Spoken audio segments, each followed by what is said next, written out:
ಜನಪ್ರಿಯ ಶಾಸಕರಾದಂತಹ ಬಿ ಶಿವಣ್ಣನವರ 52ನೇ ಹುಟ್ಟುಹಬ್ಬದ ಪ್ರಯುಕ್ತ ನಡೆಯಲಿರುವ ರಾಜ್ಯ ಮಟ್ಟದ ಹೊನಲು ಬೆಳಕಿನ ಕಬಡ್ಡಿ ಪಂದ್ಯಾವಳಿಗಳ ಒಂದು ಕ್ರೀಡಾಂಗಣಕ್ಕೆ ಸಿದ್ಧತೆಗಳು ಭರದಿಂದ ಸಾಗುತ್ತಿದೆ. ಈ ಒಂದು ಕಬಡ್ಡಿ ಪಂದ್ಯಾವಳಿಗಳು ಪ್ರೋ ಕಬಡ್ಡಿ ಮಾದರಿಯಲ್ಲಿ ನಡೆಯಲಿದೆ.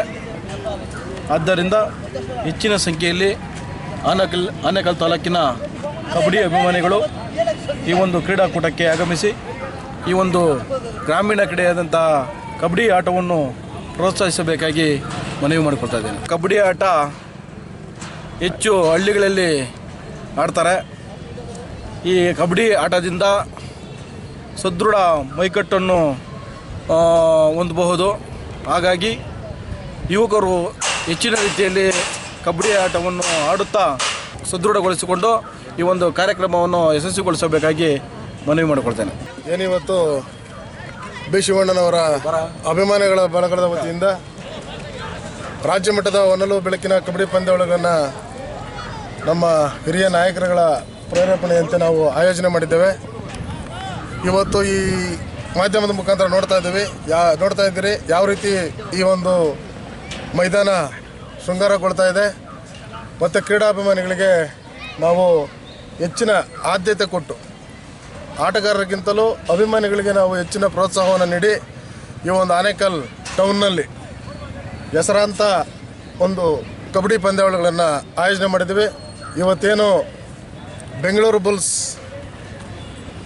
ಪ್ರೋ ಕಬಡ್ಡಿನಲ್ಲಿ ಪ್ರತಿನಿಧಿಸಿತು, ಅದರಲ್ಲಿರ್ತಕ್ಕಂಥ ಎಲ್ಲ ಅಲಂಕಾರಗಳನ್ನು ಕೂಡ ನಾವು ಈ ಒಂದು ಮೈದಾನದಲ್ಲಿ ಆಯೋಜಿಸಿದ್ದೇವೆ. ಹೆಚ್ಚಿನ ರೀತಿಯಲ್ಲಿ ಆಗಮಿಸಿ ಈ ಕಾರ್ಯಕ್ರಮವನ್ನು ಯಶಸ್ವಿಗೊಳಿಸಬೇಕು. ಮತ್ತು ಶಿವಣ್ಣನವರ 52ನೇ ಹುಟ್ಟುಹಬ್ಬದ ಪ್ರಯುಕ್ತ ಈ ಕಾರ್ಯಕ್ರಮನೆಲ್ಲ ಆಯೋಜನೆ ಮಾಡ್ತಾ ಇದ್ದೇವೆ. ನಮ್ಮ ಬಳಗದ ಎಲ್ಲ ಪದಾಧಿಕಾರಿಗಳು ಕೂಡ ನಾಳೆಯಿಂದ ಇಲ್ಲೇ ಇದ್ದು ಕಾರ್ಯಕ್ರಮ ಸಜ್ಜುಗೊಳಿಸುವ ಮುಖಾಂತರ ಎಲ್ಲರೂ ಕೂಡ ಬೆಳಗ್ಗೆಯಿಂದ ಇಲ್ಲೇ ಬಿಟ್ಟುಬಿಟ್ಟಿದ್ದೇವೆ. ಒಂದು ಜನಗಳಿಗೆ ಮೆಸೇಜನ್ನು ಕೊಡ್ತಾ ಇದ್ದೇವೆ, ಆಟವನ್ನು ಕ್ರೀಡೆಯನ್ನು ಹೇಗೆ ಪ್ರೋತ್ಸಾಹಿಸಬೇಕಂತೇಳಿ. ಕಬಡ್ಡಿ ಏನಂತ ಹೇಳಿದ್ರೆ ದೇಹ ಸದೃಢಗೊಳ್ತೈತೆ, ಮನಸ್ಸು ಮೃದು ಆಗ್ತೈತೆ. ಆಟವನ್ನು ಇದು ದೇಶೀಯ ಕ್ರೀಡೆ ಆಗಿರೋದ್ರಿಂದ ಇದಕ್ಕೆ ಹೆಚ್ಚಿನ ಪ್ರೋತ್ಸಾಹವನ್ನು ಕೊಟ್ಟು ಬಂದು ಕಾರ್ಯಕ್ರಮ ಯಶಸ್ವಿಗೊಳಿಸಬೇಕಾಗಿ ಆನೇಕಲ್ ತಾಲೂಕಿನ ಜನತೆಯಲ್ಲಿ ನಾವು ಮನವಿ ಮಾಡ್ತೀವಿ. ಇಡೀ ರಾಜ್ಯನೇ ನೋಡುವಂಥ ಪ್ರೋ ಕಬಡ್ಡಿ ಮಾದರಿ ಇವತ್ತು ಆನೇಕಲ್ ಟೌನ್ನಲ್ಲಿ ಆಯೋಜಿಸಿದ್ದಾರೆ. ನಮ್ಮ ಈ ಕಾರ್ಯಕ್ರಮಕ್ಕೆ ರೂವಾರಿಗಳಾದಂಥ ನಮ್ಮ ಗುರು ವೆಂಕಟೇಶಣ್ಣವರು ಅಧ್ಯಕ್ಷತೆಯಲ್ಲಿ ಈ ಕಾರ್ಯಕ್ರಮವನ್ನು ಯಶಸ್ವಿ ಮಾಡಬೇಕಾಗಿ ಶಿವನೇ ಪ್ರಾರ್ಥನೆ.